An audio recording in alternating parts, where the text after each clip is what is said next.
everybody. I'm Jeremy Cordeaux. Peter Clayton's behind the camera. Welcome to the Court of Public Opinion.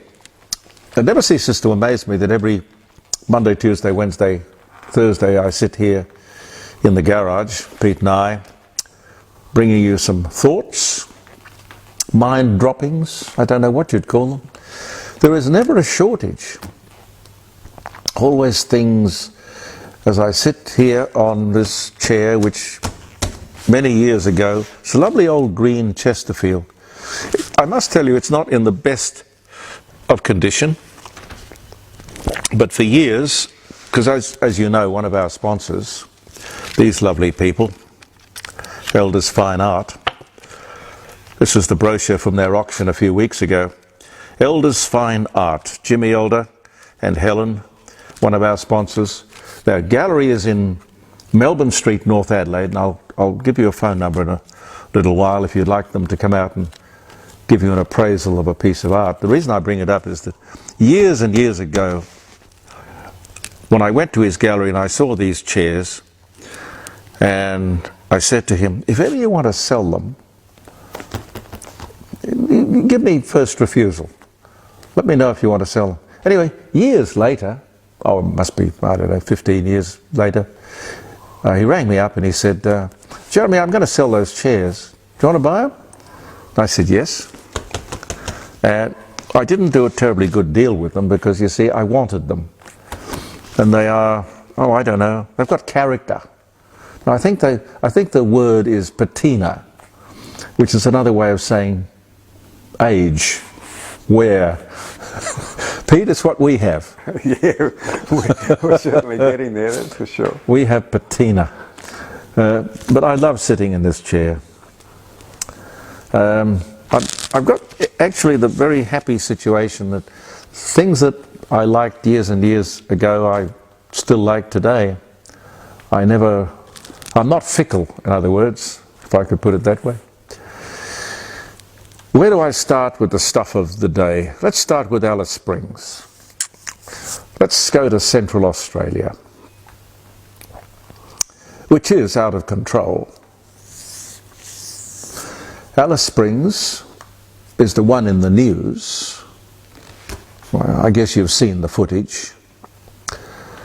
Now, I understand the urgency to do something. But remember, this is only one town. Tennant Creek. Because I used to, when I was doing the nighttime show on 5AA, I would get calls from people who tolerated their lives barely in Tennant Creek. It was a wild, wild town. It's been a battleground for years, like dozens of other outback towns across Australia. The authorities need a well-placed, politically correct kick in the bum for not addressing this nonsense before. This lawlessness, you know what it is? It's terrorism. People should not be terrorized in their shops and their homes and their streets and their cars. It's local, home-grown terrorism. Pure and simple. The Chief Minister of the Northern Territory says she's had enough. Well, God bless you. I hope so. I hope so, because I think most of Australia's had enough as well. But this curfew is only for 2 weeks. What are we? Day 7 or 8 of the curfew. What happens when that's over? No kids under 18 allowed on the streets between 6 p.m. and 6 a.m. Mind you, they terrorise people at any time of the day or night. I heard various criticisms of this curfew. One guy said, this will really annoy the kids. This will really annoy the kids. Who gives a damn? Another comment was, there is entrenched disadvantage. Is that an excuse? And anyway, where is the disadvantage? Show me where the disadvantage is. maybe their home life. But if they or their parents chose, they would be provided with everything they would need to succeed in life. These are vulnerable children. But you can't rescue them, because then you'd be accused of stealing them. Nothing has changed in all these years. And remember, all of this is not confined to Alice Springs. The media is there and the pictures are there, and that's the focus, but we're talking every outback town in Australia after dark, and sometimes, as I say, in broad daylight. I was reading yesterday of a case where a 5-year-old with friends broke into a house, stole the car keys, and then tried to steal the car.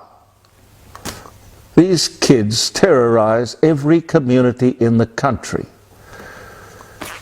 Put me in charge, and I would fix it in a week. But you'd better look the other way, because I would not tolerate the woke or the politically correct criticism of me any more than I'd tolerate the terrorists. And I don't care whether the terrorist is 5 years old or 50 years old.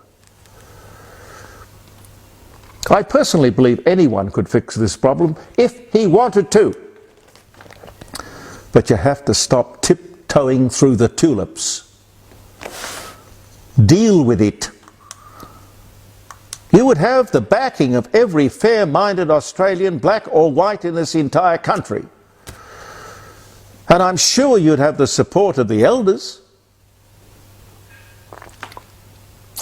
There is talk about the age at which kids should be allowed to have a smartphone. Pete, what do you think? Oh, look, they don't belong in schools, I know that much. Look, we got by without them. I just don't understand it. It's nonsense, yeah. When they can afford to buy their own, I'd say. That's not a bad idea. Yeah. But the thing about it is, we need to have the debate. We need to talk about it, and we'll throw that out there on Friday morning, jeremycordeaux.com. See what you think. I agree with Pete. We got on and got through most of our lives without a smartphone. But anyway, my smartphone number at the dining room table is, I'll give it to you slowly. I'll repeat it once we're on the air, of course, but if you grab a pen and write it down, 0491 65 68 60. And I give it to you slowly, not because you're slow, but because I hate people who rattle off phone numbers and imagine I could just get them down. Takes me that length of time to find a damn pencil on a piece of paper. 0491 65 68 60. The experts I've heard so far seem to think that 14 is the best age. Well, I don't know many 14s. What's a smartphone cost? I think it's about $1,000 or $900 or something, isn't it, Pete? I would think so, yes. Yeah. Well, how many 14-year-old kids could afford that?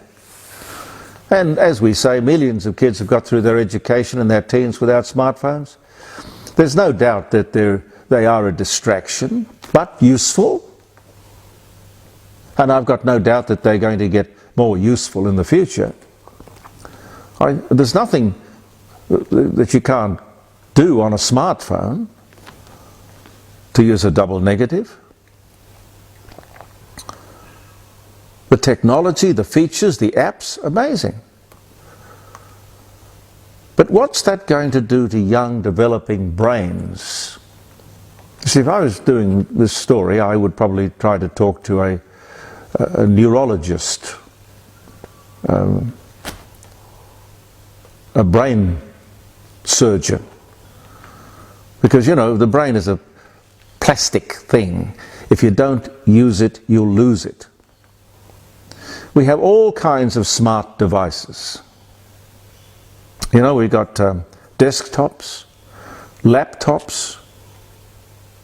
But what about the good old-fashioned necktop, the human brain?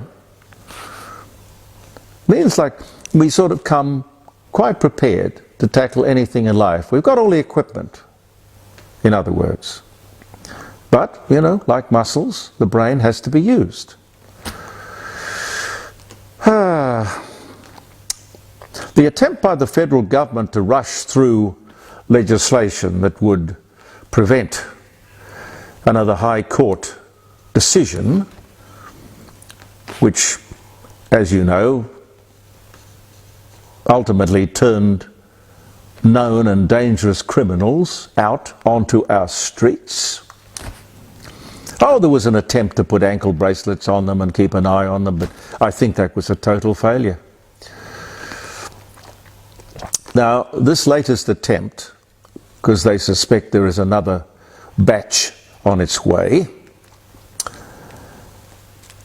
the attempt has been stopped by the Liberal Party.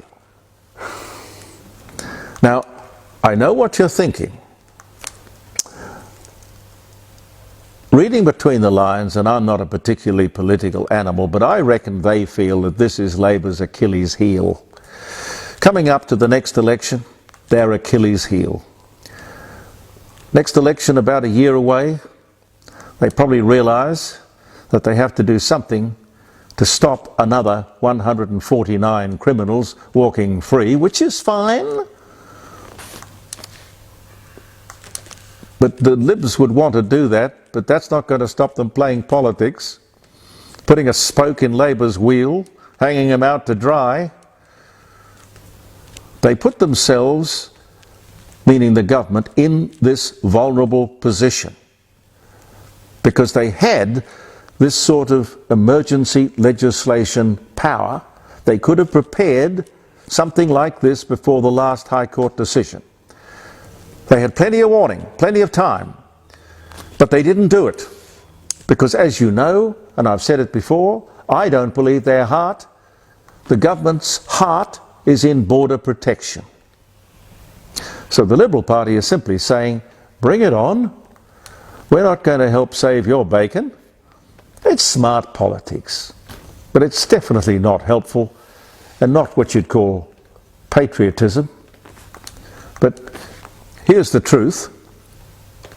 There is no point in calling ourselves a country if we can't determine who comes and who should go from this country. What is the point of having a government or a High Court? The rule of law? We either control our borders or we don't. For God's sake, what's the High Court thinking about? What were you going to lean around the camera and say, Pete? I was going to say it's going to backfire as far as I'm concerned if the Liberals don't support this. We've got to stop these people being released. Yeah, but they're playing smart politics while you're playing patriot. Yeah. I know. You've probably seen it already, or you've heard about it maybe. Pete, it's a good story. In Sicily, they've come up with a very interesting idea, which we could certainly take a lesson from. Beautiful little hilltop towns, villages in Sicily. Just beautiful. Postcard stuff. But these villages are dying. Old stone houses, cobblestone streets, wrought iron balconies. It is picture perfect, but decaying. Funny, when you leave a house, it seems to deteriorate almost immediately. A house without people, it does decay. So what they've decided to do is build more modern places outside the old villages and sell the cottages for, believe it or not, €1 each. Bargain, Pete? Well, I'm thinking about it. I do like Italy. €1. Now, can you imagine buying a whole house in a beautiful, picturesque little Sicilian village for €1? That's something like $2 Australian. Huh. I can hear you saying, what is the catch? There is a catch. You have to renovate the property within 3 years. And that could cost you between $15,000 and $300,000. But, heck, still bloody cheap. Sicily is, of course, the birthplace of the mafia. You know that. So, you know, when somebody comes along from a Sicilian village and says, have I got a deal for you? I can understand a little skepticism. But I think for everything I've seen of this idea, it's good. It's an absolutely wonderful idea and something that we could take a lesson from here in Australia. Our outback towns are not growing. I don't know that I'd go so far as to say they're dying. I guess some of them are dying. But this would be a wonderful way to breathe new life into our towns. Now, if you can't afford to go to Sicily, or you don't want to go to Sicily, and you can't afford a place in the city, but you could pay, say, $5 for a lovely old weatherboard cottage in outback Australia. Wow. I mean, Pete, with a bit of land and a horse and a hitching rail, yeah, and a horse trough. I bet they'd have a horse trough. Yeah. How much time have we got? Not much. 3 minutes. Okay, all right, just one more story. They have undertaken a review of the NDIS. Now, I pricked up my ears when I heard this because I thought, well, it probably needs more than a review. But at least they're looking at it. But it seems the outcome of this review, the outcome of this review was only going to make things worse. We know that the NDIS is being rorted. We know that. We know that because the Minister, Bill Shorten, announced, I'll quote, "The NDIS is in the hands of organised crime." Speaking of the mafia. Why would you announce it? Why don't you fix it? Start arresting people. Bill? Huh? Not a bad idea?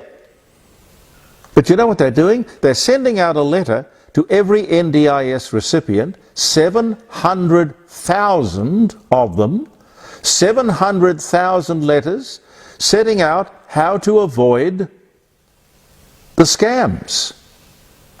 How to spot and how to avoid the scams. So, I see, the onus is now on the client to fix the problem. So Bill can't fix the organised crime, he's asking you to. How stupid. They're also going to scrap the system whereby people were diagnosed medically as to whether they complied with the requirements that justified their belonging to the NDIS. They had to be medically diagnosed, judged as to what service they needed. They're moving that to a system whereby the client simply determines what service he or she wants.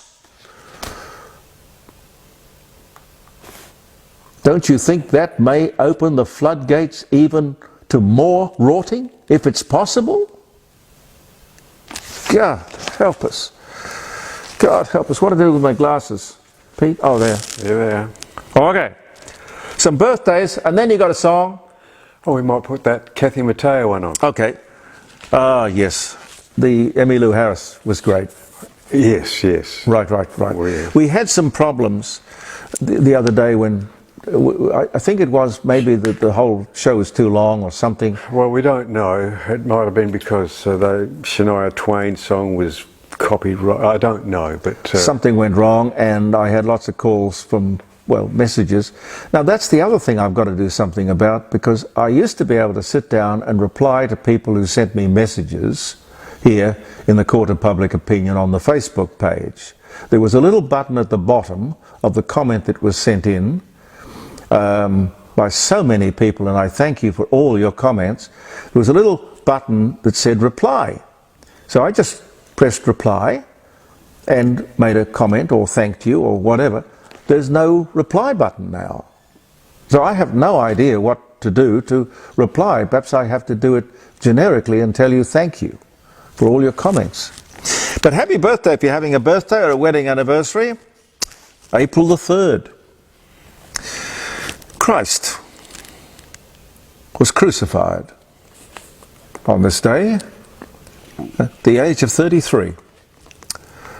According to astronomer Humphreys and Waddington, about whom I know absolutely nothing. 1922 on this day, April 3, Doris Day, American singer, animal welfare activist. I had the pleasure of speaking to her a few times. The girl next door, they used to call her. Pillow Talk, the man who knew too much. Was born in Cincinnati, Ohio.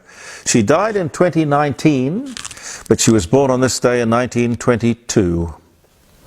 Eddie Murphy, American comedian. He was born in Brooklyn, 1961. Jane Goodall, primatologist. There's a word. Primatologist and anthropologist and writer. I've spoken with her as well. Gorillas in the Mist and all of those wonderful things. She was a wonderful guest. I think she's still with us. She was born in 1934 on this day. 1941, British Prime Minister Winston Churchill warns the Soviet leader Joseph Stalin that a German invasion was imminent. 1941. Elvis Presley on this day in 1960 records It's Now or Never, one of his greats. And he also recorded Are You Lonesome Tonight? He recorded at the RCA studios in Nashville, Tennessee. Mariah Carey overtakes Elvis Presley's record of 17 #1 US hits with her 18th, Touch My Body. Only the Beatles have more than 20 such hits, #1s. That was this day in 1908. Australia formally adopts the United Nations Declaration on the Rights of Indigenous People. That was thanks to Mr. Rudd. Nothing wrong with that, just the zealots who were involved. First airplane flight over Mount Everest on this day in 1933. 1924, Marlon Brando, American actor, Streetcar Named Desire, The Godfather, Superman, On the Waterfront. God only knows why he did Superman. They paid him $1 million for, I think it was, what was it, 2 lines? Well, I guess you'd be mad not to, wouldn't you? I think so. He played Superman's father, you remember? Marlon Brando. He was born in Omaha, Nebraska. He died in 2004. 1924 he was born.